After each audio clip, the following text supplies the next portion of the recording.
So, Jess, why did you become a realtor? I worked in various customer service jobs, so I wanted something a little bit more rewarding. Becoming a real estate agent, being able to help people find their forever homes or their investment homes, starter homes. It's very exciting, so a lot of fun. Now, you've gotten off to a really good start in your real estate career. What has been the most rewarding part of this for you so far? Helping people, especially like first-time home buyers, finding their first home. They're so excited. I'm so excited to help them. So it's a nice, rewarding part. What is it that you think makes you different than other real estate agents? I think that my various roles in customer service has helped me. So I like to ask a lot of questions and I want to know what I'm doing. So I think that helps a lot because I'm not going to steer people the wrong way. I'm going to make sure they have knowledgeable decisions and help them find the right home. Last thing I'm going to ask you is, and I know these are words that you live by, but the mantra at CTBB Realty is? People over paychecks, do the damn thing. And that's what we do.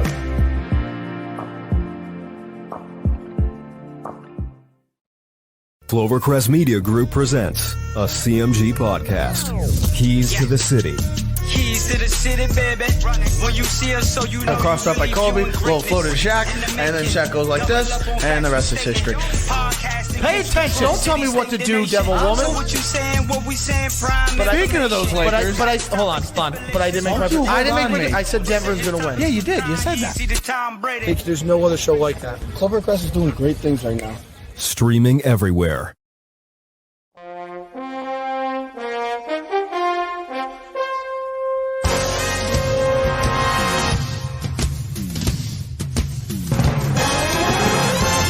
The Giants are running New York like the Times as Danny is dropping all sorts of dimes. Saquon's thighs are ruining defenses' lives and Leonard Williams making opposing QBs feel him. Receivers think it's scary to line up across James Bradbury, and the Giants have a bright future led by Coach Judge, Jury, and Executioner. Tune in to Drawing About the G-Men every Wednesday at 6, live on Facebook, YouTube, and Twitch.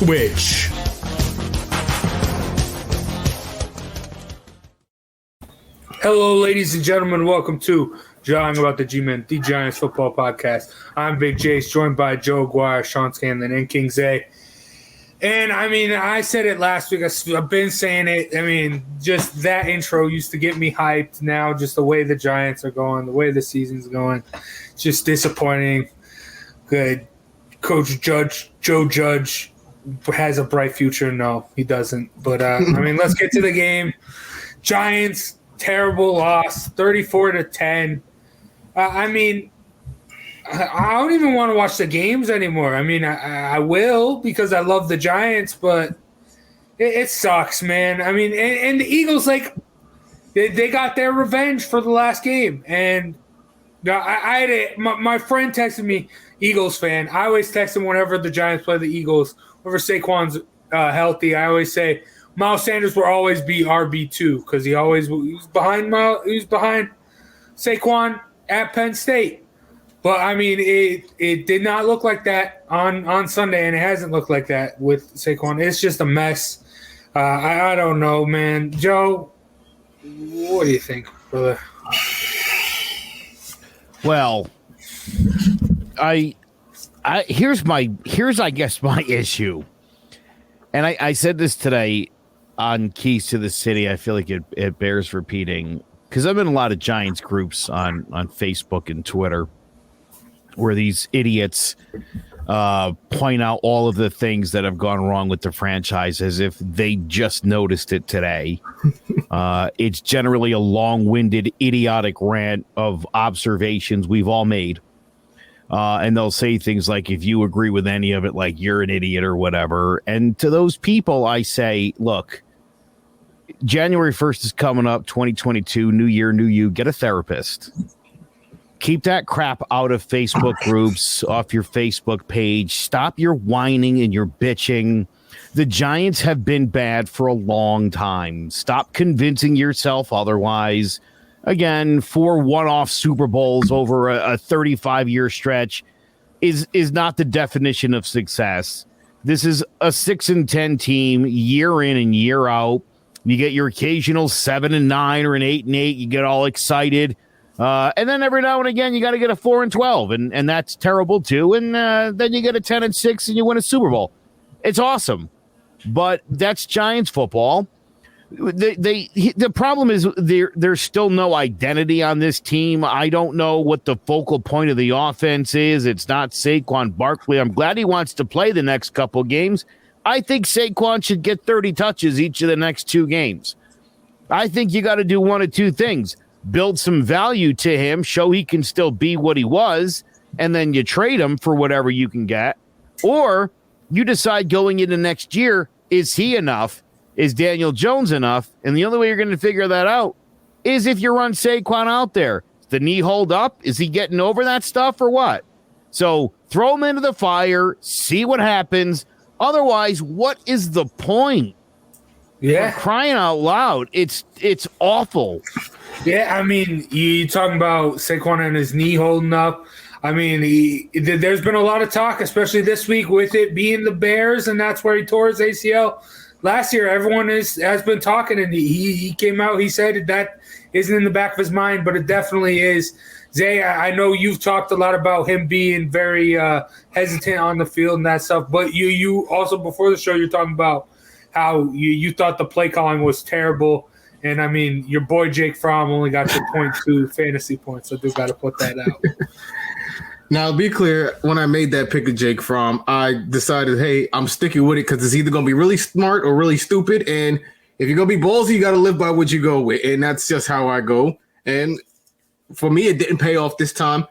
But in a sense to that also played a part with the offensive. I didn't like what they did. And this is not just for Jake Fromm or this is for any quarterback coming in. If you're going to evaluate players, I feel you need to evaluate players.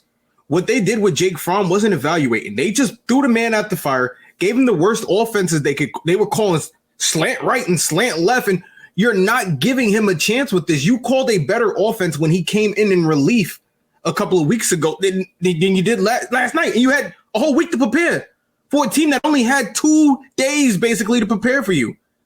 It doesn't make sense. It was very frustrating watching it.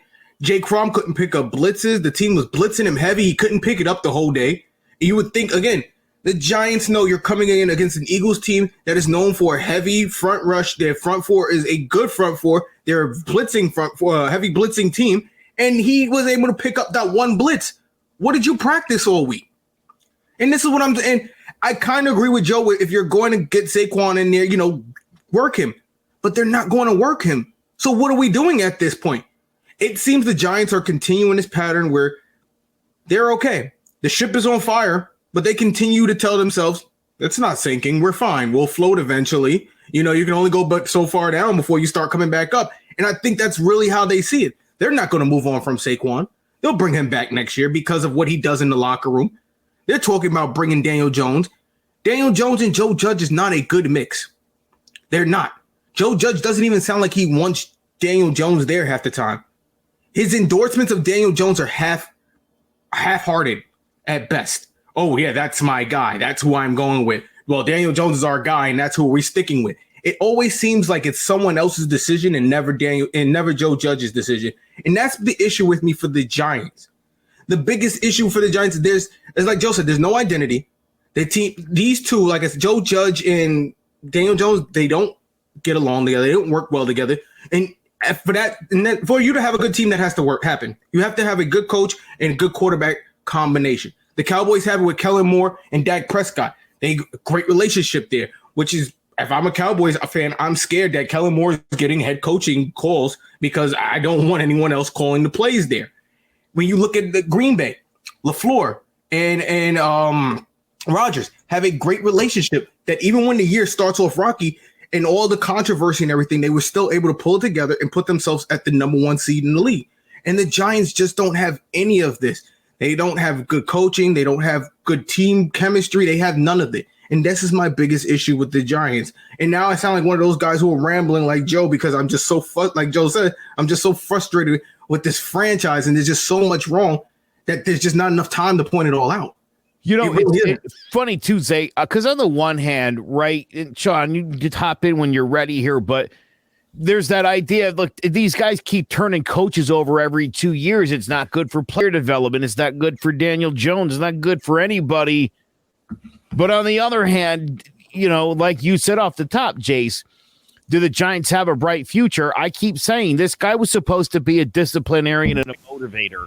And I see a very unmotivated, very sloppy football team. So what exactly is this guy doing right that I'm supposed to be like, oh, next year, playoffs? I don't see it. No. The only thing I would say is probably from the past couple coaches is he has the locker room somewhat intact. No one's coming out calling each other out and that stuff, but that's even like a far stretch. Sean, I want to ask you, Giants don't have a lot of cap space to play with, which I think is probably a good thing, seeing as how much they gave Kenny Golladay. And Kenny Golladay, Andrew Thomas has more touchdowns than Kenny Golladay through the air. So, what do you think of that, Sean? Yeah, it's disappointing, obviously. I mean, there's no stability with this team. They're giving out bad contracts left and right. We've been a terrible franchise for the past 5 years, probably, I think, one of the worst records in the league. So it's definitely frustrating. You don't want to move on from a coach after 2 years again, but if you're going to, fire Dave Gettleman or let him retire, do whatever he wants to do, you might as well get rid of Joe Judge too and try and start over fresh, because you can't just try to keep rebuilding on the fly. We saw that it hasn't worked over the past couple of years. The Giants, like I said, have been one of the worst teams in the NFL. So you can't try and just keep putting Band-Aids on this one. It needs a complete overhaul. And John Mara doesn't get that because he's so stubborn and stuck in his ways. He thinks that the Giants are still a great franchise in this league, which, they once were. But now they're an embarrassment right now. They're a joke. Every time you see the Giants on the schedule for another team, you could chalk it up as another W right now, because this team is an embarrassment. They don't have an identity on offense. On defense, they're on the field for more than 3/4 of the game. You can't rely on that. At some point, it's going to break. You saw in the Eagles game, they held up pretty well in the first half. But then in the second half, the Giants couldn't sustain drives. So the defense gets tired, and we see that it just breaks. Everything breaks at the end once they start giving up all these points. So it's frustrating. Like you said, there's not a lot of cap space for next year because we have a bunch of bad contracts on the team. Nate Solder, Kenny Golladay, like you said, who is our leading receiver and doesn't even have 500 receiving yards and not even a touchdown. It's been bad drafting.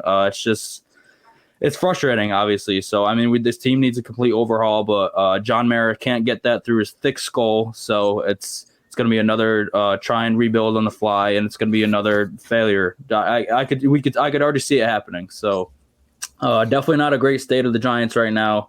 Hopefully they could turn around next year, because nothing the next 2 games is going to give me any hope for next year. So tough days to be a Giants fan, that's for sure. Double digits in scoring, though. That was pretty cool. Sure. Yeah. Well, we'll take that as a positive. You talk about Mara. You know what really got me upset? A couple weeks ago, he's talking about Joe Judge and how he thinks Joe Judge can be like a Parcells or a Belichick. First off, that's ridiculous. Second off, where's the respect for Tom Coughlin? I feel like he's one of the most underrated guys. He got thrown out of Jacksonville because he put the clocks backwards 15 minutes, and they hated.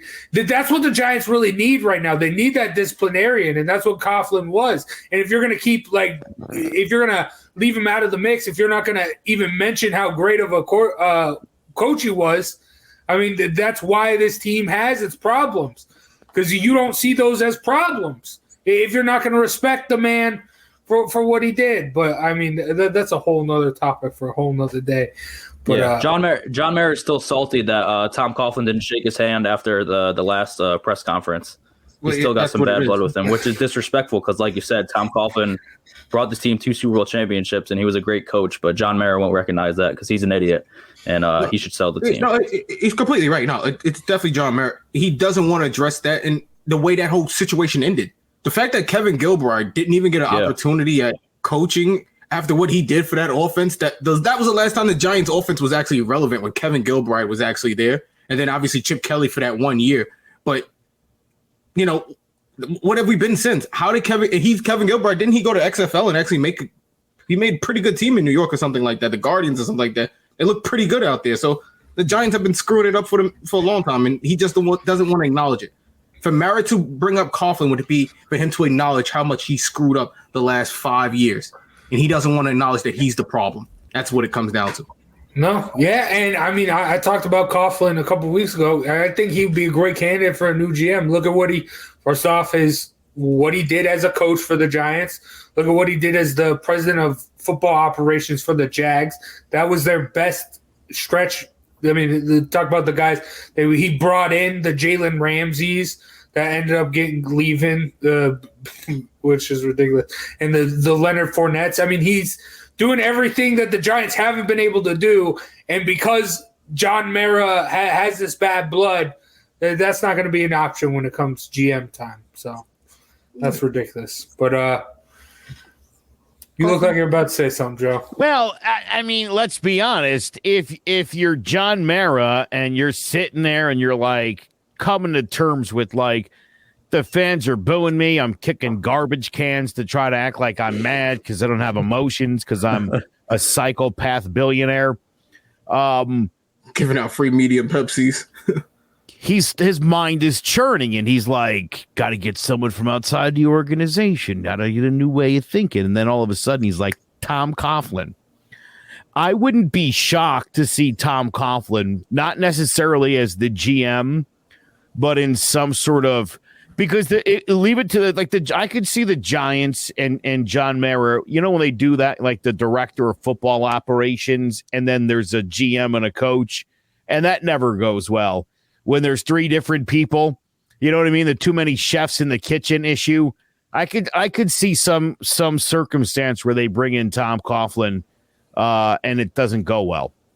But to Jason's point, when Tom Coughlin was here, those were the last good draft years we had because Tom Coughlin was a huge draft guy. He was at the combine day one. He brought in the Victor Cruzes, the Jason Pierre-Pauls, the Justin Tucks, the guys who were, I guess, heroes to us as Giants fans because of what they did to us in that 4-year stretch between 2007 and 2012 or whatever it was.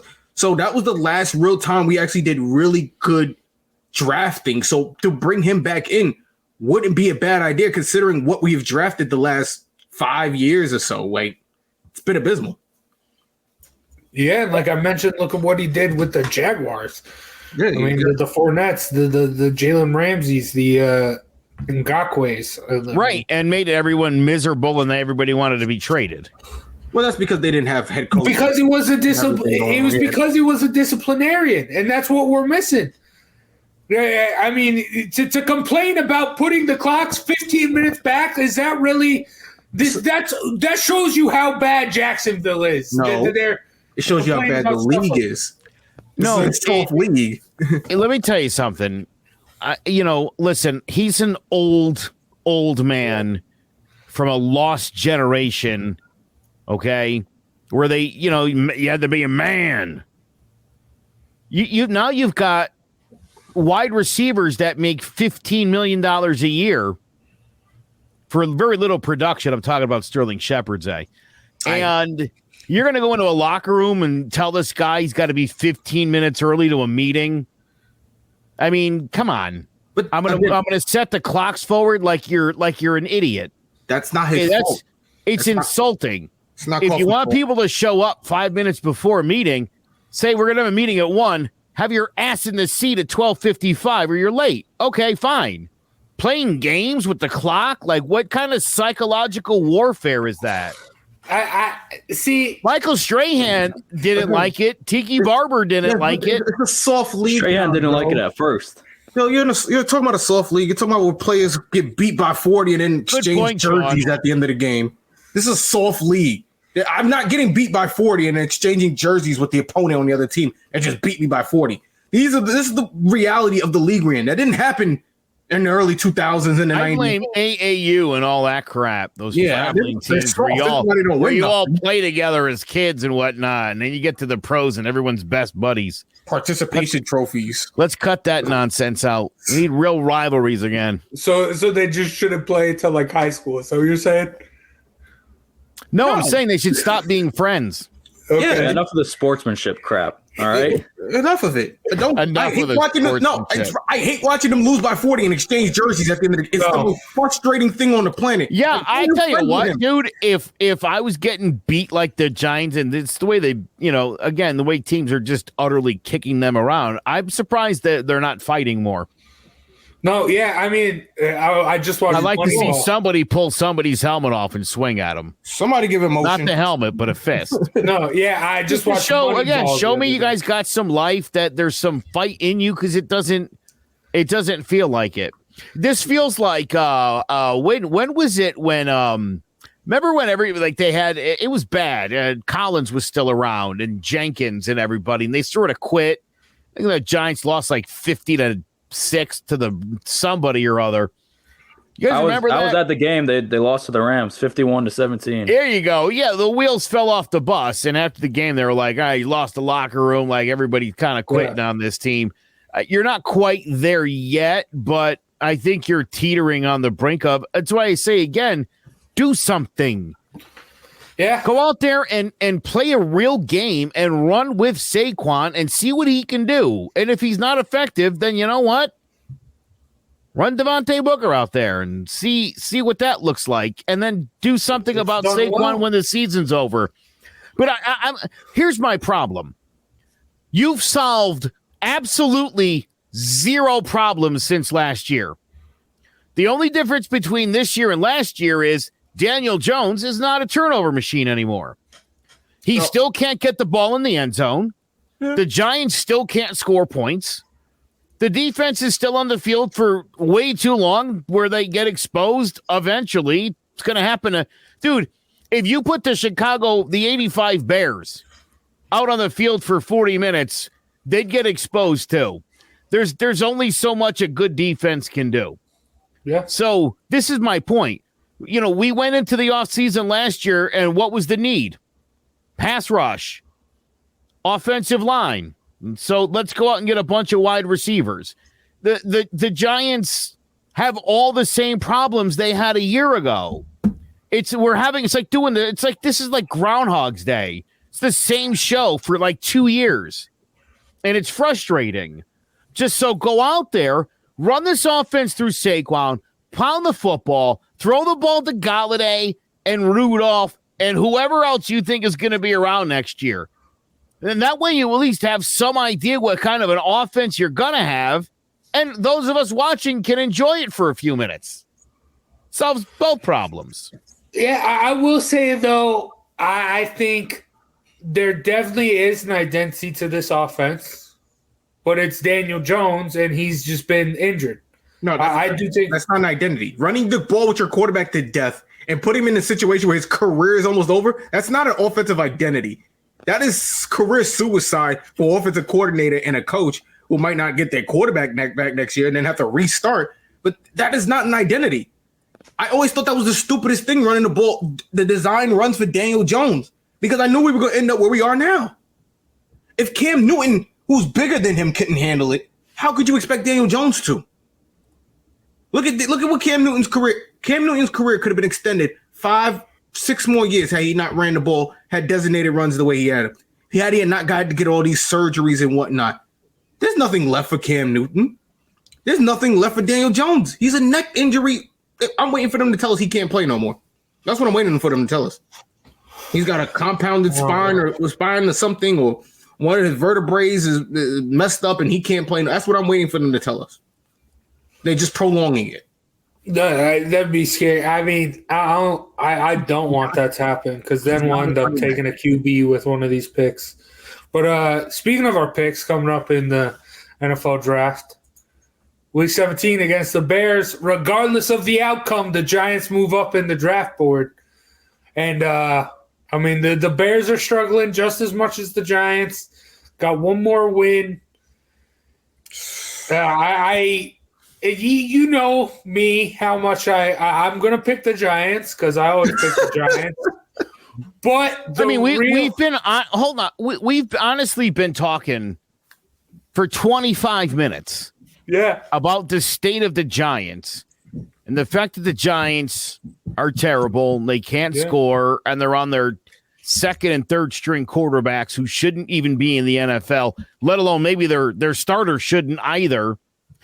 We still don't know the identity. They can't run the football, and you think they're going to beat the Bears. I love the Giants. The real thing that listen, I don't know if I told you this today. I also love the Giants. Why I do this. I love the Giants. I know sometimes I say things and it could easily be misconstrued like, hey, does this guy love the Giants? And to those people, Zay, I say this. I love the Giants. I love them more than you do. Not you, Zay, just in general, people, because I do love the Giants. And I sit there and I watch every game by myself, miserable. But I watch it. And those few fleeting moments that Joe Judge seems to see nothing but, I get very excited for those. They are fewer and farther between at this point. But I do love the Giants. And so when I say the Giants are going to lose this game, I mean, that's not because I hate them. It's because I love them. I'm just prepping myself to not hate them while I'm watching the game. You understand me? No, I get what you're saying, but to me, honestly, I see the Giants as my team. And when I was in high school playing, I didn't go into a game thinking we were going to lose. Even we went 1-9 one season. I still thought we could win every single game that we went into. We didn't.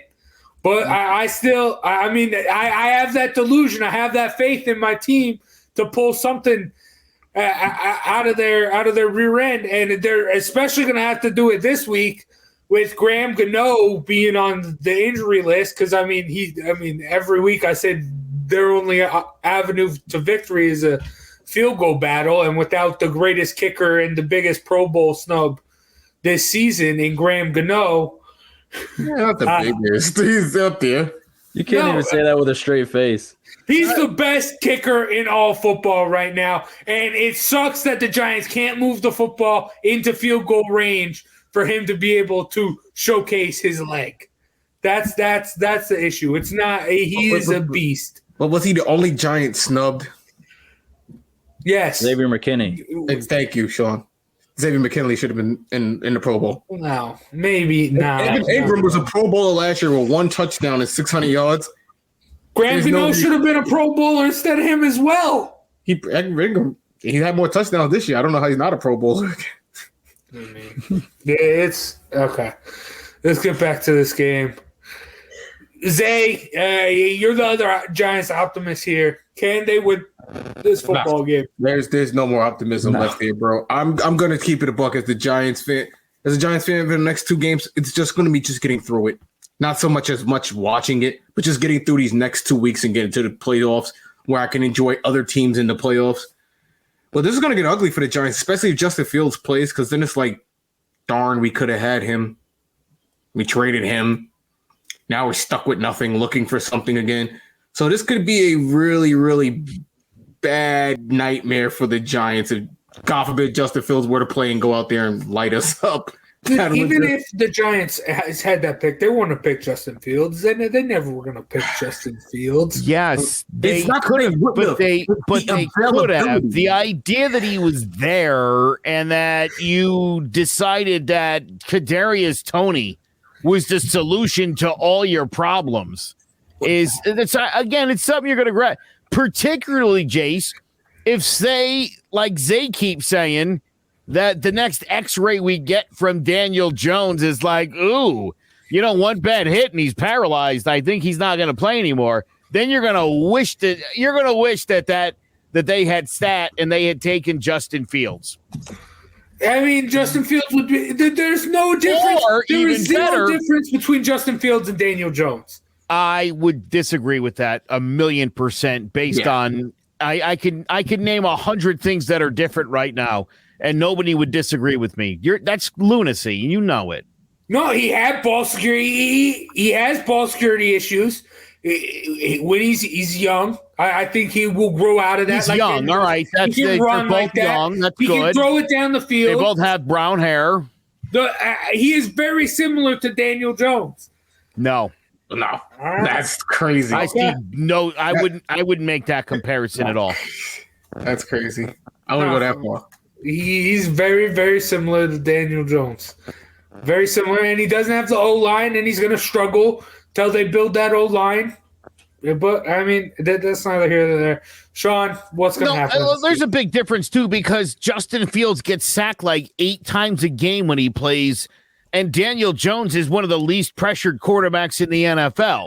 He still can't find Kenny Golladay, and he still can't get them in the end zone. So I don't see any similarities in their game at all. What I see is Daniel Jones constantly come up short on third down, and the Giants punt. Oh, okay. So I'm talking about similar to, all right, go back a couple years when Daniel Jones was the most pressured guy. He was having the same mistakes that Justin Fields does.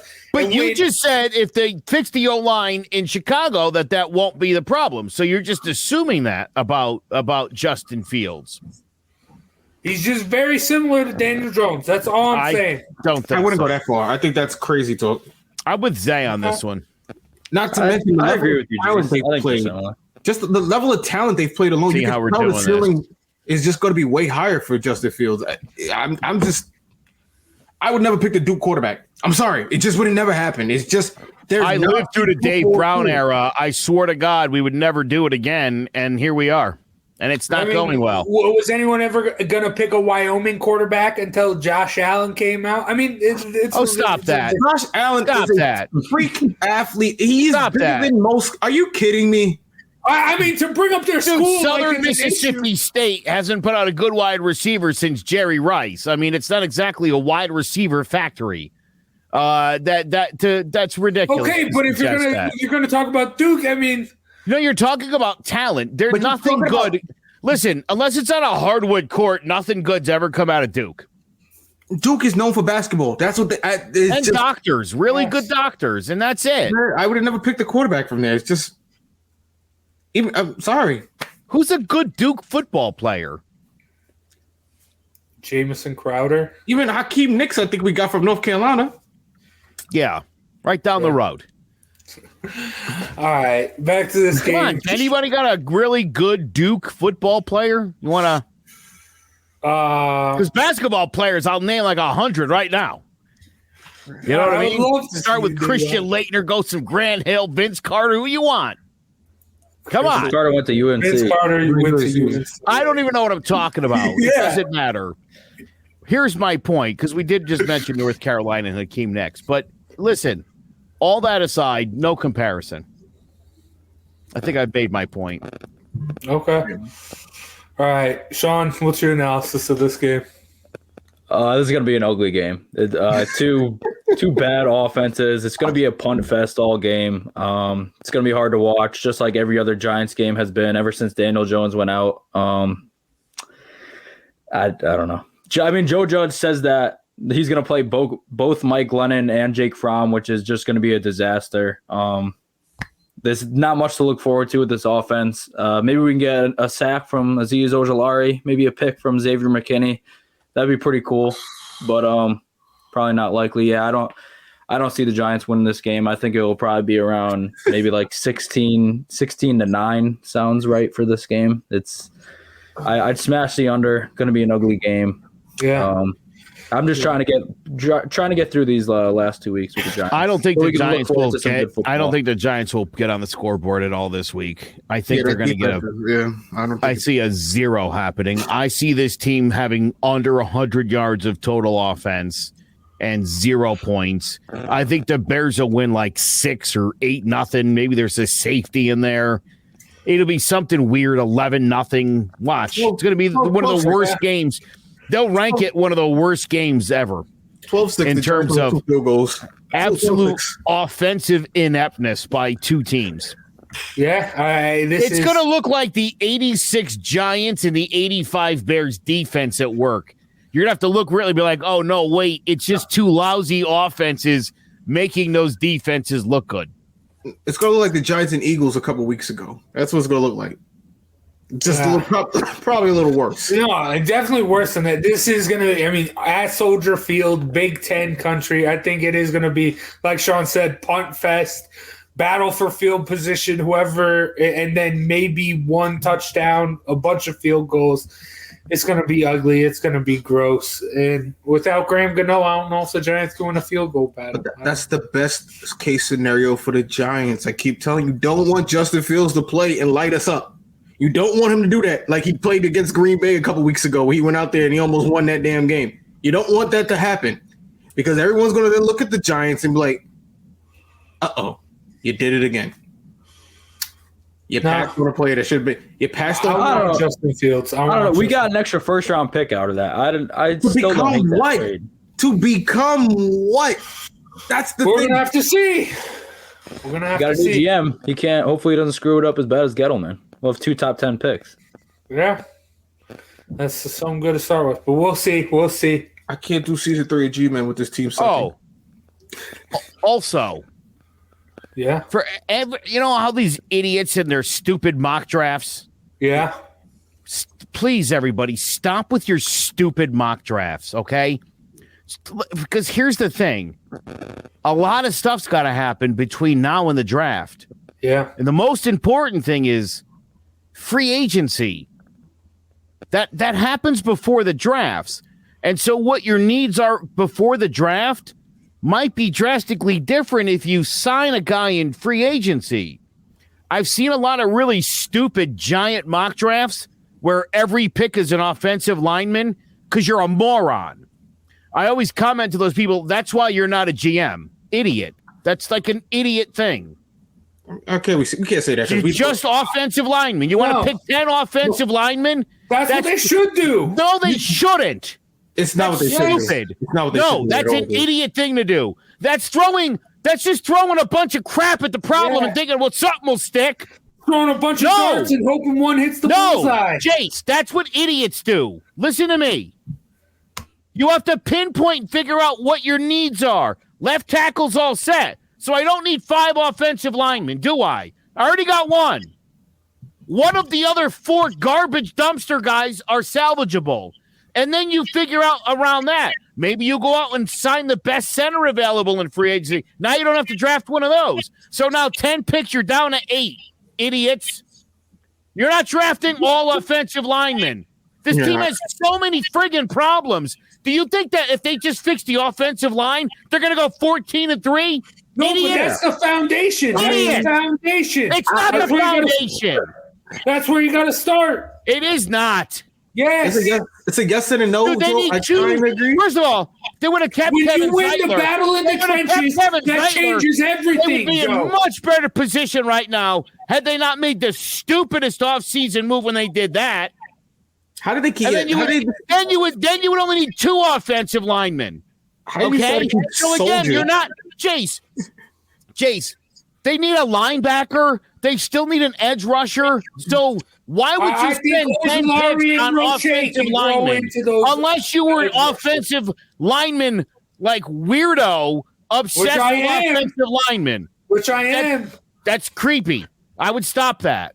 I love offensive. I mean, no, but they should. The majority of their picks should be offensive linemen. No. Your value, especially that, comes in the second, third round. It doesn't come in the first round. How many first round offensive linemen do we talk about other than this maybe year? There's going to be some studs. And what? Oh, you get all the good offensive linemen in the first round. Yeah, not in the first 10 picks. We've only had 2 good ones. The one in the Colts, I can't remember his name, and Penei Sewell. In the last 10, name me anyone who else has been good. Andrew Thomas, Mekhi Becton. We picked in the top. Mekhi Becton is terrible. Tyron Smith. God, I get to watch the Jets. He's terrible. He's even playing half the time. The Mekhi Becton. He's been hurt this year. What are you talking about? Okay. All right. Last year, and he doesn't even play. So again, what are you getting with these first top 10 linemen? Again, it maybe hits, maybe it doesn't. Penei Sewell was a hit. Doesn't mean it's going to hit because look at what we've done. We've taken first round linemen and they suck. Andrew Thomas is actually turning around. I'll give him that. He's turning around. Well, Eric Flowers is the only one that sucked. Well, yes. Will Hernandez still sucks. Will Hernandez sucks. I'm talking about. He was the first pick of the second round. He might as well have been a first rounder. The end of it. pick. You don't Come on, don't you don't don't get give your me- lineman value. don't give me I your said first semantics. round offensive lineman. I didn't say second What your round. semantics, dude? Again, you get your value later in the round off those picks. The first No, round, you don't. You get no value out of late round offensive lineman. You maybe hit one in every 15. Right. maybe. So then why? First of all, listen. I agree that I don't want a bunch of hold offensive on. linemen. No You matter gotta get what them you early, guys though. are saying, no matter what you're saying, hold on. You're making my point. This idea that I agree with your point. You're going to keep drafting tackles and guards, and then you'll just throw somebody will be Also, good. no, That is just stupid philosophy. I agree with you. 2 years I know ago. you do. Look at 2 I know years you ago. do. You have Andrew Hayes is still Thomas, arguing with who's me done about great. it. Like he's going to You make got a point. Tristan Wirfs. You got Mekhi Becton. And I'm Jedrick bringing up Wills. They're all Mekhi Becton playing like great. he's good. Tristan Wirfs is the only. Tristan Wirfs is good. Mekhi Henry Sewell's good. Becton Mekhi Becton was better than him last year when he was Rookie of the healthy. year last year. Did you watch Mekhi Becton play? Yes. Yes, he was a did. beast. He was terrible. He was almost just as bad as Andrew Thomas at one point, and then he turned it around. They were talking about him and Andrew Thomas being at one point being the two lowest of the draft. He I don't let up know what one you were sack watching last all year. year for the Jets. Like, what are you talking about All there, right. bro? Okay. We need I'm to take sitting a in New break. York. I listened to New York Radio. I listened to them complain about Mekhi Becton, how terrible he was all last year until he We turned know it you're a around Jets fan. mid-play. Zach. I'm not a Jets fan. by Terrible far. all last I year. get the He best of both barely worlds let up being an any actual New pressure. Yorker. I get the best. All right. All right. Okay, we're getting off the rails. We're going all over the place. We're going to take a break, and we're going to come back. We'll take a break. We're stopping the Giants talk because we're getting too crazy. We're getting all over the place. Let's take a break, and then we'll remember the great John Madden. So stay tuned. Do you have a 401k and some savings for future retirement that you don't even know if it's enough to live off of? How much is enough? And how often do you think about it? The team at JPEX Financial Group can help set your mind at ease. We specialize in creating strategies, doing the planning and managing of your financial, educational, and investment needs. We help clients pursue their investment goals with sound financial strategies. You deserve a personal, tailored plan. Lasting, meaningful, and open relationships are the foundation of our practice. You've worked hard for your money and should feel confident with your investment choices as you make decisions for your financial future. Your goals are our goals. We are dedicated to your needs and hopes for your future. Visit our website or give us a call at 860-430-5397.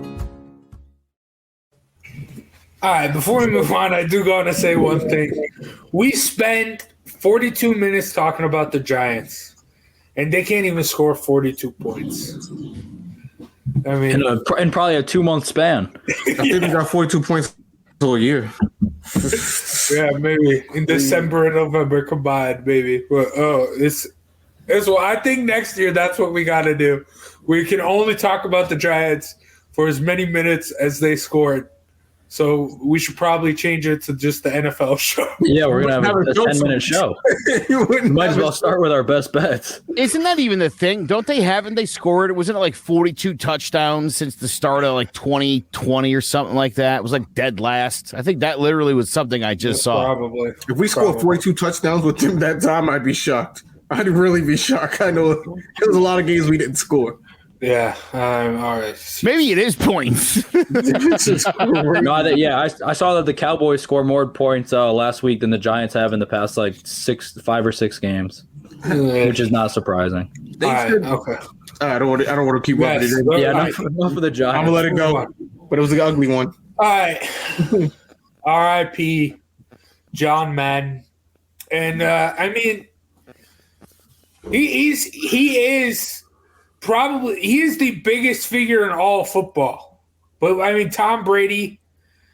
But I mean, before Brady, John Madden. I mean, he is football, the game, man. I was talking to my friends when I got the news about it, and my friend made a joke. He's like, "How did the video game die?" And I'm like, first off, that's kind of messed up. The guy just died. But second off, thinking about it, I mean, that's how immortal John Madden's immortal. He is going to be that video game forever. Everyone's going to know John Madden. And I mean, I barely, growing up, got to see him commentate. But, I mean, he was still great. But now, I mean, he is forever going to be remembered by Madden, and I think that's great. He's been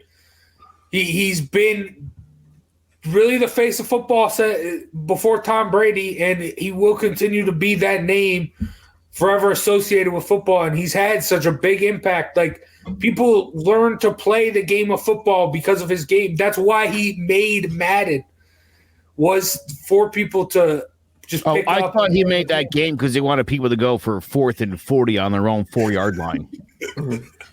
No, he wanted to show Joe Judge how to run the screen on 3rd down every time. Yeah, Joe, I mean, well, a couple things. It's funny, and I've heard some people say, and it's true, and for you young guys, you can't really appreciate it, but like Joe Buck and Troy Aikman, that's the game. That's the big game of the week is whatever game Madden and Summerall were calling. Pat Summerall, his faithful companion of many years, George Allen Summerall, by the way. His name is George Summerall. Pat is his nickname. Point after touchdown. He was a kicker, John. Pat Summerall was. For the Giants. For the Giants. That's where the nickname comes from, though. Pat, P-A-T. How hilarious is that? Anyway, these guys really did. I didn't even understand, because it was happening while I was watching it, that he was sort of revolutionizing football and putting it in layman's terms and just coming at you with the telestrator was amazing. He was the guy who came up with the concept of turning the first down marker yellow, so you knew where it was and you knew where they had to get. And then he said cool things like boom for no reason during games, and it really added something to the game. I don't know what it was, but it was awesome. I was a Tecmo Bowl player in the late 80s. And then John Madden Football showed up, and what people don't know is the first edition was very bad. It was very like what you would expect an 8-bit video game to be, but he to his credit, man, in EA Sports, boy, Madden just quickly developed into the most superior sports game there was. I mean, by a mile. It was stunning, man. I remember having huge tournaments playing Tecmo Bowl, and then just like that, it was like that was MySpace. You know what I mean? And Facebook showed up, and that's what Madden was for sports video games. It was just like on a whole other level. Yeah, and I mean, sad. Sanders says he put the color in commentary. Yeah, he was a beast. Zay, you got any memories of John Madden? Joe's covered, most of the stuff. Obviously, I'm not much too far in age from you guys, so we've got much of the same history on our end. I didn't get much chance to, see John Madden like that. I hear him commentate. Like, I was young, so when he was really commentating, like Joe said, he did the big games, the night games, the Monday night game. I was in bed, so I really didn't get to see that. But I was familiar with, obviously, the Madden game, which is, I'm hoping now, with his passing, they'll make it a little better and get it back in a better state, because it's not in its greatest of days right now, but hopefully it'll get back to that way. But yeah, like you said, John Madden. Wait, do you think John Madden was holding up the development of the game? You think? Oh no, I don't think John Madden has anything to do with the game since like 1995. Like, all right, we're gonna up the ante here. Yeah, he hasn't even had his voice in the game since like 2002. So that's another thing there. But no, but for me, I think it's going to be the Little Giants movie. I grew up as a Giants fan like the rest of you guys, and watching Little Giants. And the Giants were obviously playing the Cowboys, who we all hate.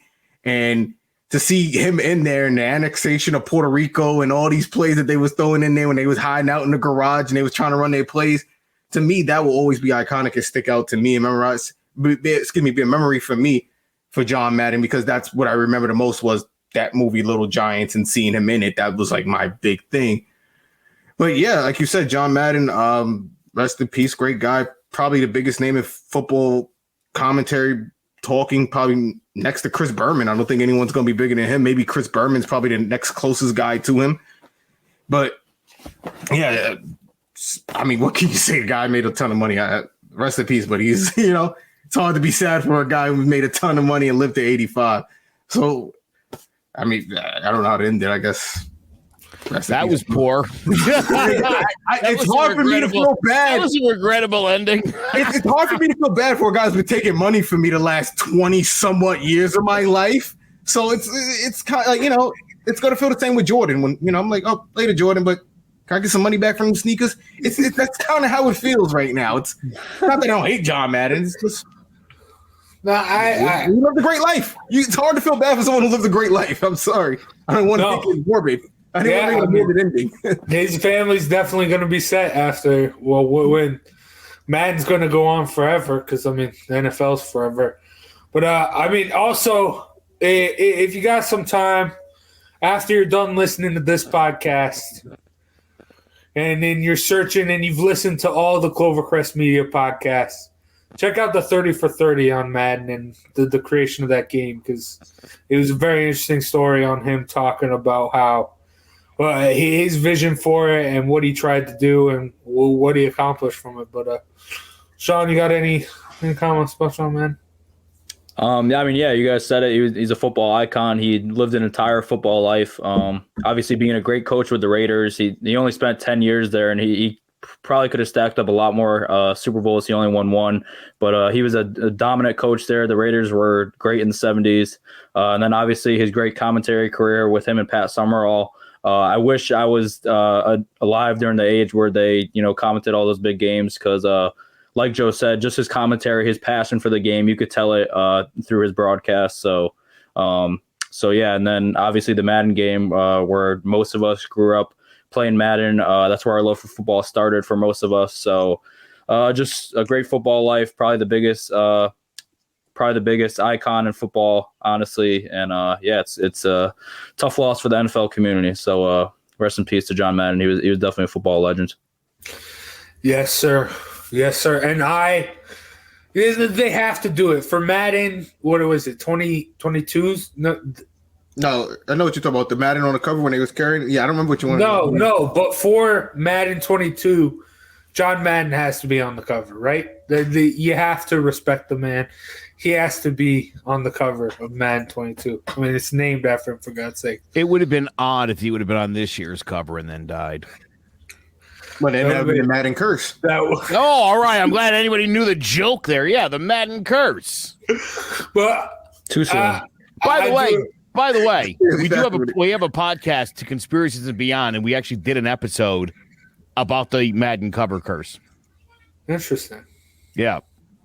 Go check it out. Wow. Yeah, interesting. But I will say though. No, with that being said, we know John, he's going to be on the cover, but who should be the actual cover athlete this year for Madden? Jonathan Taylor. Jonathan Taylor, yeah, took the words right out of my mouth. Yeah, he's on my list for MVP. Yeah, with that, not for nothing, whether he wins MVP or not. I think when all is said and done, you see with the numbers that guy tallies up by years, and it would have been Derrick Henry. Yes. Who was on his way to another 2,000-yard season, but I think it's going to be Jonathan Taylor. Or the only other guy that could steal it, but he's not a dominant football player, from what I hear, is Cooper Kupp. Thank you, Senator. That's what I was going to say. Cooper Kupp. Or Deebo Samuel. No. But, Cooper Kupp on a Madden hold cover. on. But do you want a glorified Wes Welker on the cover of Madden is the question. I don't actually believe that about Cooper Kupp. I've been hearing a lot of people say that. I mean, he can actually catch when it matters, so it might be a little different. Dude, listen, I know Wes Welker's a little white guy, undersized, slant runner, the whole nine, but I don't know. Guy puts up like 120 catches a year. He's no Randy Moss. I know Randy Moss didn't do that, so there's no comparison here. None of those guys put up the kind of seasons that Welker had and Kupp's had. So, yeah, I think to disclude somebody with great stats because of their skin color is silly. Whoa. And that's I think that's what's happening. I think that's what's happening with Cooper Kupp, and it's the same thing that happened with Wes Welker, and it's rare that you see that. How? No. When Peyton Hillis was on the cover. I'm not talking about. we're talking about. I'm not talking about Cooper Madden Kupp, covers. I'm just talking about Wes Cooper Welker. Kupp and Wes Welker. You look at the years and the numbers, Wes Welker, and it immediately chalked up to system quarterback Tom Brady, blobbity bloobity blobbity blop. And I don't think that's fair. And again, to hear former wide receivers in the NFL at ESPN talking about Cooper Kupp and saying that Cooper Kupp is not like an elite wide receiver is lunacy. And again, I think people are struggling with the guy's skin color. He's a white guy. He couldn't possibly be, the second coming of Homer Jones. No, I think I wouldn't put that. I wouldn't say it's because of skin color. I think it's more because Matthew Stafford's throwing him the football. He's about to have Matthew Stafford is going to throw to the top 2 receiving season receiving records in football with Calvin Johnson and Cooper Kupp. So Robert Woods was there. Don't do this to him. By the way, the Peyton Hillis version of Madden, one of my favorites. What year? I did love that one. Oh my God, what was that? That would have been 11. Was that 11 or 2011? 12? No, 11. Okay, so 10 was Breeze, right? I think 11 was Breeze. It's definitely not a race thing. It's just Cooper Kupp isn't a popular. He's a good player, but he's not someone like when you go to the park, you don't go, I'm going to be Cooper Kupp. I'm going to be Cooper Kupp today. That's what it comes down. You want to be, I'm going to moss somebody. You want to be that name. You don't, I'm not. Right. You want to be the guy that's all style and grace. I mean, I get that. Randy Moss was cool, dude. Mooning people and Odell Beckham's barking like a dog and Terrell Owens doing push-ups and that's cool. Breaking tablets. Ocho Cinco's a Looney Tune, doing all the crazy, changing his name and whatnot, like he's Meta World Peace or something. I mean, come on. That's a diva wide receiver. Cooper Kupp doesn't do that. He puts up better numbers, and he's not as talented. I think if Cooper Kupp was a black dude, I think people would be talking about this kid's a superstar. People talk about Justin Jefferson like he's a superstar. I've never heard anybody be like, well, Adam Thielen's the main target. They got to worry about Thielen, so, leaves Jefferson wide open. You could make that argument, but you wouldn't, but you'll do it about a white wide receiver. I hate to say That's it, not but true. That is 100% true. And shame on those guys on ESPN talking that nonsense. That is so utterly idiotic. It's shocking to me. That's crazy because you think about players like Jordy Nelson and all these other white receivers that we've never had issues with, mentioning them with some of the completely undervalued. They're completely undervalued. You don't those guys got to perform. Jordy Nelson was year. Considered the best with Donald. What was it? Donald Driver they had that year, and Dander agrees. So I got something going for me. Oh my god! I'm not. I agree. He doesn't get as much shine because he's a wide receiver, but it's because of Matthew Stafford. That's why I don't think it's because of Matthew Stafford. He's getting a ton of Calvin shine. Johnson still got shine. Cooper Kupp is getting way more shine than a Cole Beasley, who does almost the same exact thing that nobody cares about. No, Cole Beasley is more of like a slot receiver that is like a possession receiver. Cooper Kupp is much more than that. He's actually a downfield threat, and he could play in the slot. He's a good route runner. He's good after the catch. He does a lot more than just normal, white slot receivers that we think of, like Patriots guys. And Joe, for your answer, if he was dark skinned, people would be like, finally, Sterling Shepard is getting paid to do what he's doing. That's what he's saying. Why do we always got to bring Shep into this? Because he needs to go. He makes a lot of money for very little production. I agree he needs to go, but you guys take a jab at Shep every episode. Bro, I don't like it. He needs to go. He's the last guy from the boat trip. Once he's gone, everything will get rectified. I'm telling you. I don't disagree with that. That's another thing. If you're over 35 and you're a white guy, please stop posting that. First of all, why is that boat picture on your phone? Yeah, I don't know. I don't know why is it on your phone? That's the first question I want to ask. Why is that picture on your phone for you to post it on Facebook? Okay? Let that boat trip go. A lot of cool things went on there, I'm sure. Okay? It's the fact that we were 11-5 and we lost. It is. I gotta tell you, dude. If one more middle-aged white guy posts that picture, I'm gonna start making accusations publicly on Facebook. I'm gonna have to. Everyone's got that picture on their phone. Remember this? Like, oh, why do you have that? Because why can we just talk about? We all know what happened. I want to show you the picture. I like it. I got. Calm down. You got that picture on your phone, Joe? I don't want to see it anymore. I wish people would stop posting it. Joe's got it on his wall. it's like Dude, listen, again, you can, at this point, you can reference to the boat trip and everyone understands. Yes. You don't need to post it. And again, I don't know why it's on your phone. I think that's weird.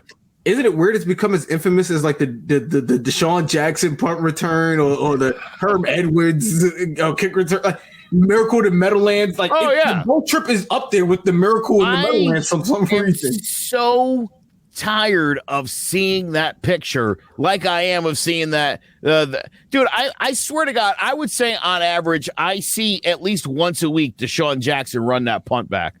The NFL at loves least once posting a that week. video. Oh, it's They in love every posting that compilation video ever. And the best is Coughlin at the end where he's God damn it. It's on the best punt returns, best special teams plays, walk-offs. The Giants suck. Every video that you come across on Facebook, that's in there. Yeah, I hate it. Big middle finger. Giants fans just taking a big middle finger all the time. I mean, and it's deserving so. Sports hates New York. They don't like when New York is good. Sports don't like New York. Yeah, and I mean, Well, it's not often, so it is. But I mean, just like especially with the other New York teams. Yeah. I mean, just like New York, though, y'all struggling. No, I won finally. You did win, taking the overs route, stealing a little bit of my juju. I won. But, I did good. What did I say? You lost. No, I was. You did, Joe. You went against the Texans. The Texans won, bro. Yeah, they smoked. Oh yeah, you took Chargers minus 10. Are you sure? I thought I took the money line. Either way, The money line's on the Texans. Didn't I say that? No. I have to watch that video back. I could have sworn I was like, "Oh, I think I won this week." Well, sure. I don't think you were there for the end. I think you had to leave. No, he was. No, he. Yeah, I think I was misquoted. Yeah, I mean, gotta run the tape back. I'm curious because I feel like I was misquoted. Remember when Jace got the push and he gave himself credit for a half of a win or whatever that was? It's a tie. You remember that? No, It's a bro. push. In the sports world, that's an L. That's a tie.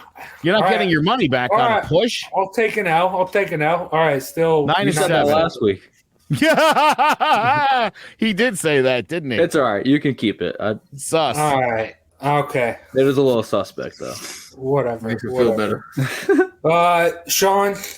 I guess somebody has to have a winning record. Yeah.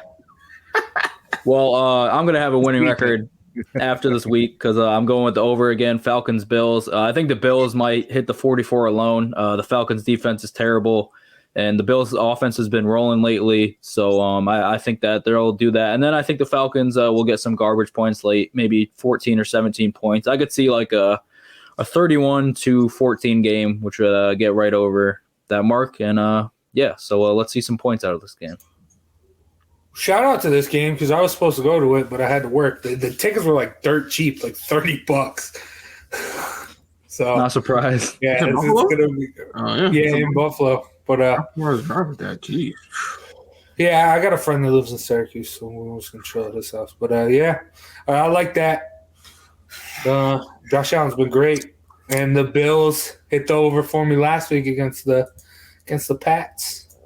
But all right, Joe. Titans minus 3.5 against the Dolphins.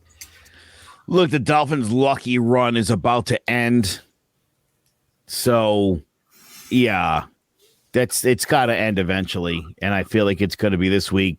Titans clinch if they win this game. They clinch the AFC South, and I don't know. I I have a good feeling about this Titans team. I've been saying it for the last several weeks. I'll say it again. I like that defense. I think that defense is just good enough. I'm telling you, they just seem to always, when they need to make a stop, they get the stop. You could argue the Dolphins have been doing that for the last 7 weeks, but again, I was gonna, I thought the Patriots were gonna extend that winning streak against the Bills, and in hindsight, I thought, come on, get real. Can't win that many games in a row in the NFL, especially against a good quality opponent like the Bills, or in this case, the Titans. I like that logic. Thank you. I thought a lot about this. All right. This wasn't some fly-by-night decision. All right. Going down to the nitty-gritty. Got to make good decisions now. Mm-hmm. Yeah, but dubs. Yeah, you all do. But from one AFC East team to another, getting dunked on. Zay taking the Bucks. Yeah, big number. And the Bucks are beat up, but they still have enough to get the job done.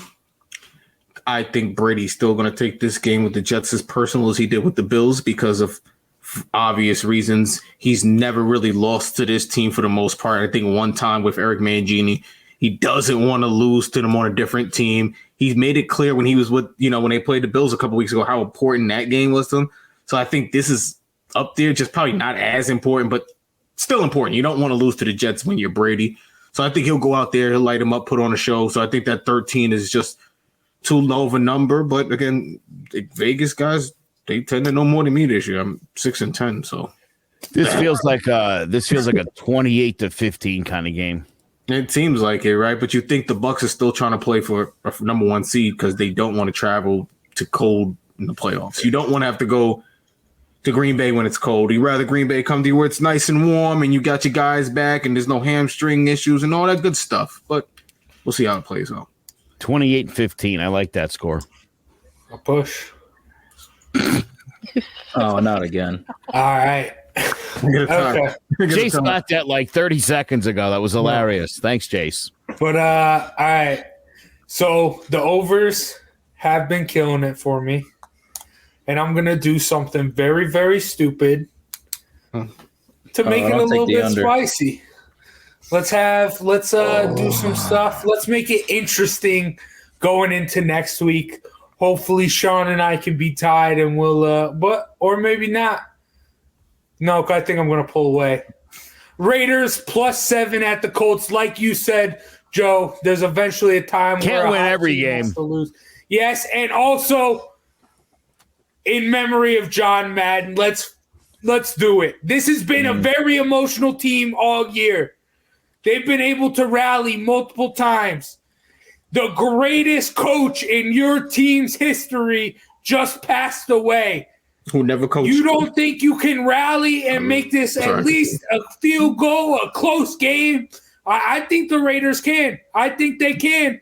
Ace, I love everything that you just said, and I could not agree more. I wasn't even thinking about that. When you think about all the stuff this poor team has been through, right? Again, I mean, John Madden left there after the 1978 season. I almost don't even attribute John Madden because I attribute him to Fox and NBC and CBS and my video games that sometimes I forget. Yes, the Raiders, this is beautiful. And I want to point something out. I mentioned this to you guys all earlier today in the group chat. I don't like Bob Stoops, and I don't like Oklahoma. But I love the fact that he came back to coach them and that they won the Alamo Bowl. I just, and it's funny because when he retired to Norman and people were like, dude, he's so out of here. And to his credit, Bob Stoops is a man of his word. He's been retired in Norman for 5 years playing golf and hanging around town.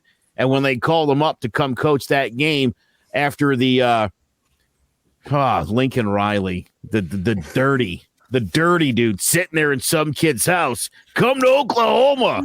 I'll be with you your whole life. And then the kids texted him 5 minutes later, are you really going to USC? Yeah. So I really thought that was fantastic. And I just want to say congratulations to Oklahoma and Bob Stoops. 5 years after you coached your real last game, you finally earned my respect. Awesome. Yeah, I mean that's Nice. great. So in spirit of that, Jace, I love the idea of the Madden win. It's not gonna happen. It's not gonna It happen. doesn't even have to be a win. Let's just get it close, within 7, a field goal. A 5-point loss. Good enough. Let's take it. Come on, keep it close. Let's go. Rally behind John Madden. Let's go. And now I talk about me winning in best bets. This is over, guys. This is over.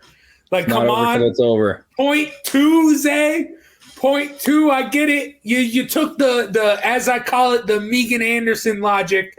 You're either gonna look very, very dumb, or you're gonna look very, very smart if it pays off. And I mean, it's a risk, but I mean, it's over, guys. It's over. I don't see how I don't see it happening.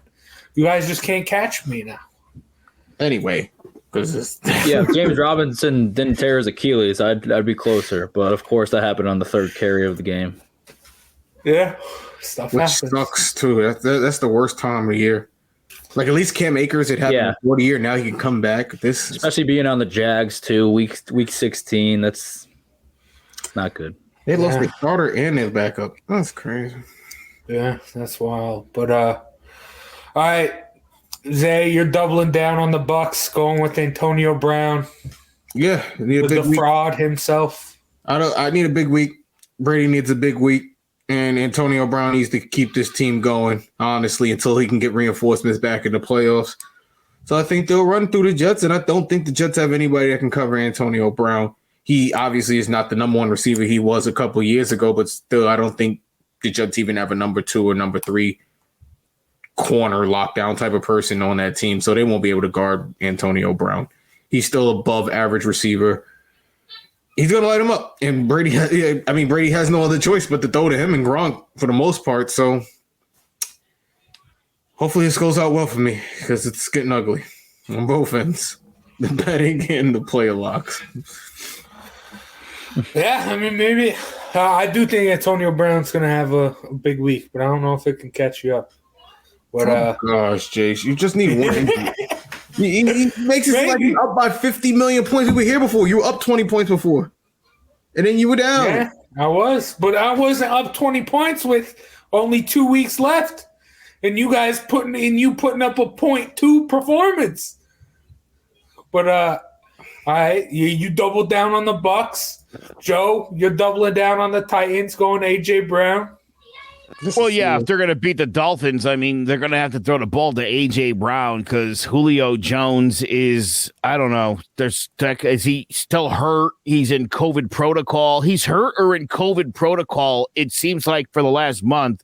He's on 2 of my fantasy teams, and now I hate his guts. But A.J. Brown's the man. I feel like A.J. Brown's going to be the reason that they beat those Dolphins. He's coming off a huge week on my bench with 31 points. I think he's going to do something similar this week. Oh, Joe. I don't know. I was with you when you mentioned it before the show. But now, like, trying to rekindle stuff just because you put him on your bench, I don't know if that's going to work, man. It's not going to work. AJ Brown's been terrible all year, but all right. You're riding high because you're winning. No, but I mean, it's not dignified to be all braggy and like that. I'm not. I'm just saying. Really, that doesn't pay off. That's what I'm saying. He's a humble winner. Okay, all right. But I do agree with you. If the Titans are going to win, which I think they are, they can only really give the ball to him. Yeah, but a couple of touchdowns and we're golden. Yeah, okay. My only problem is he's been too inconsistent all year, Joe. That's why he has been, but now he's on a roll. The playoffs are coming, and AJ Brown's in beast mode. He's been inconsistent because he's been injured, and he's had the same stuff as Julio Jones, like on the injury report every week. But we'll see. And Sean sticking with the running backs, Nick Chubb against the Steelers. Yeah, I was shocked I didn't pick Nick Chubb yet because it seems like I picked just about every running back in the league ever since my strategy started. And I almost picked Deebo Samuel this week because technically he gets some carries. I almost counted him as a running back, but the running backs got me back in this race, so I can't let them down now. And the Steelers' run defense stinks. Nick Chubb, I'm sure they're going to want to run the ball after seeing what Baker did last week, throwing 4 picks. I think they're going to want to give Nick Chubb the ball and run the offense. So, Nick Chubb, I think, is going to have a huge day. And this big matchup for both these teams. They're still somewhat alive in the playoff race, so I think he's going to go off. I like it. At least I hope so. But that's going to... He tears his ACL, they're going to blame you. I mean, he tears his Achilles, they're going to blame you. They're going to need for that, Zay. Is TJ Watt healthy? I feel like he's up there with the Julio Jones and the AJ. He's either got a groin injury that's going to or be he's scary. giving you 3 sacks. No in between. You're not wrong.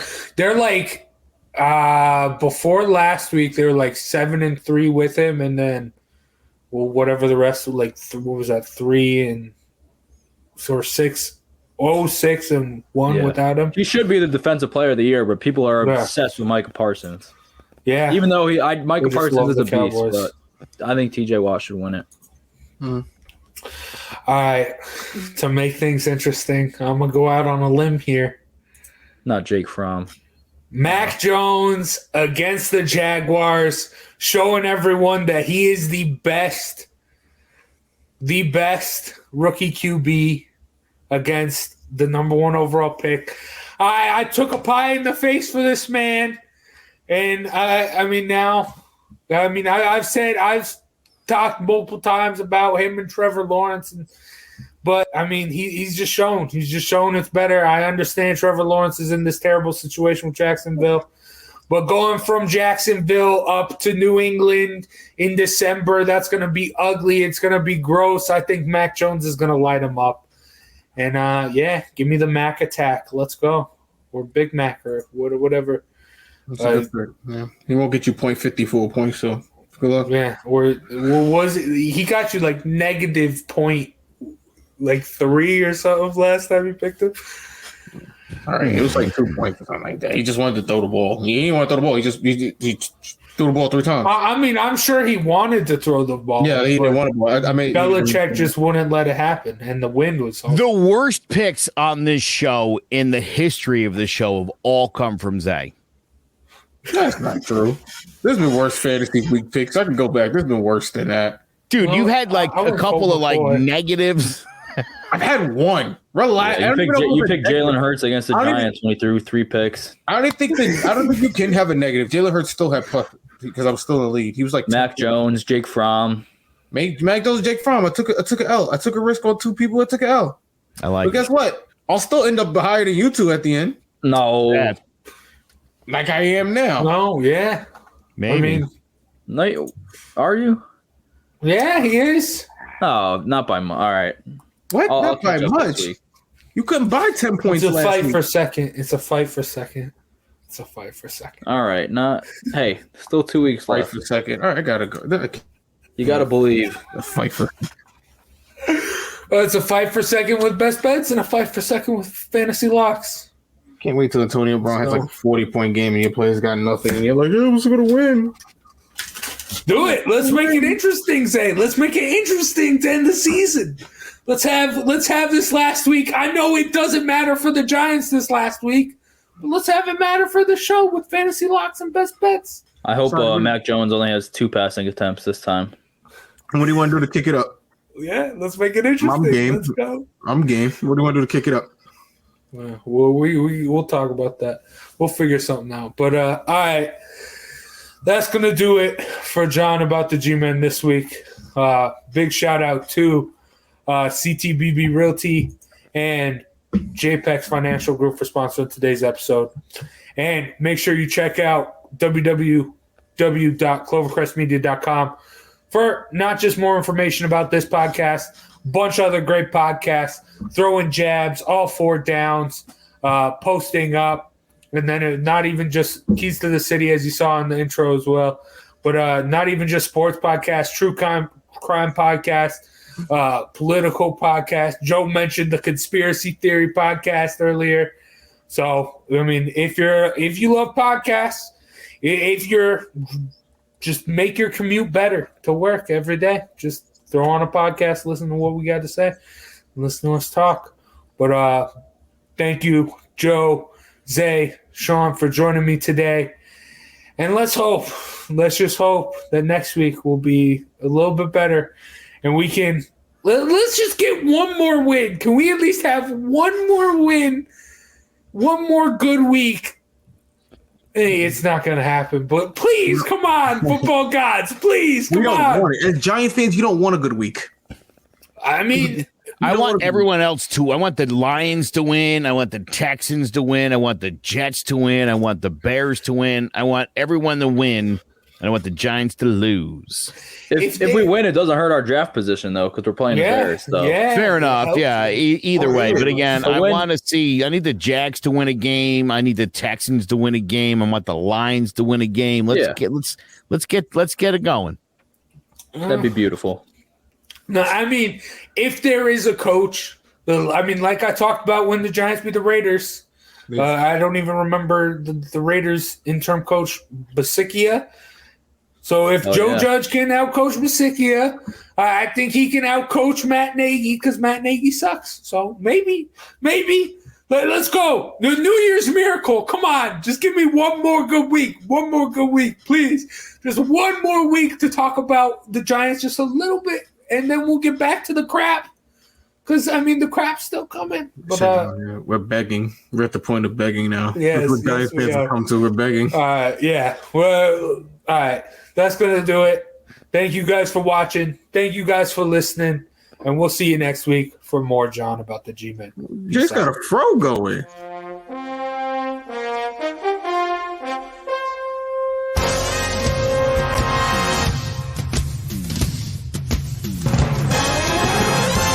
The Giants are running New York like the Times as Danny is dropping all sorts of dimes. Saquon's thighs are ruining defenses' lives and Leonard Williams making opposing QBs feel him. Receivers think it's scary to line up across James Bradbury, and the Giants have a bright future led by Coach Judge, Jury, and Executioner. Tune in to Drawing About the G-Men every Wednesday at 6, live on Facebook, YouTube, and Twitch. Hello, my name is Joe Aguirre. I'm the president of Clovercrest Media Group, and here at CMG we have a wide variety of podcasts, including sports shows like Keys to the City, The Roll Call, Throwing Jabs, All Four Downs, and Jawing About the G-Men, and great true crime shows like Sticky Week, Crimes and Consequences, Ivy League Murders, and Bird, the unsolved murder of David Eichmann. You can find all these podcasts and so much more by visiting clovercrestmedia.com.